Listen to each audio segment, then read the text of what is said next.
First of all, why are we in this position? We're in this position because Senate Democrats decided that they were going to shut down the government despite the fact that the House voted to keep the government open. And I have to be honest, Tony, it's actually not all Senate Democrats. To their great credit, a number of moderate Democrats voted with Republicans to keep the government open last night.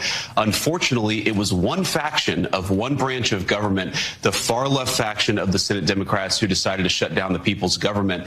And to your point about what's going to happen now, there are critical essential services that the people rely on that are going to suffer because of this. There are people who benefit from low-income food programs, families like mine who benefited from those programs, who are going to see those programs disappear.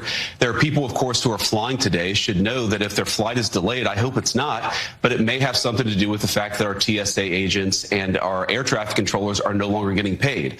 Our military is no longer getting paid. There are critical services that the Democrats have taken hostage because they have a policy disagreement that they are open to work with us on, but they shouldn't be shutting the government down because of that policy disagreement. Now, you asked about mass layoffs. We don't want to lay anybody off. But what we do want to do is make sure that as much of the essential services of government remain functional as possible. We were sort of dealt this hand by that faction of Senate Democrats who shut down the government. We're going to have to deal with it. We're going to have to make sure that as much of the people's government remains open or functional as possible. Yeah. That's what we're going to do. But there's going to be some pain. And there's necessarily going to be some pain because Senate Democrats refuse to reopen the government. We hope that they'll change their minds in the days to come.